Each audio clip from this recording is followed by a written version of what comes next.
Well, dalawa eh. Si Pulong, referring to Pulong, ay baliw. Tapos si Baste ay bading. Nagsalita si Mayor Baste, sabi niya, ano daw? Bading ako, sabi ni Madriaga. Kung gusto mo, suntukan na lang tayo. No holds barred. Isama mo pa si Torre at si Bangag. Anytime, anywhere, just inform me and I will be there.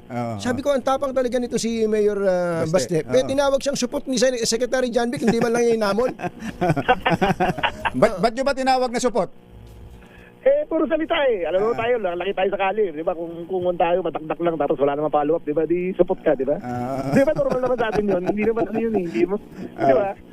Pero hindi ba kayo hinahamon? Kasi mahilig maghamon to si Mayor Baste. Tulad nga ito si Madriaga. Ito naman. Hindi pa.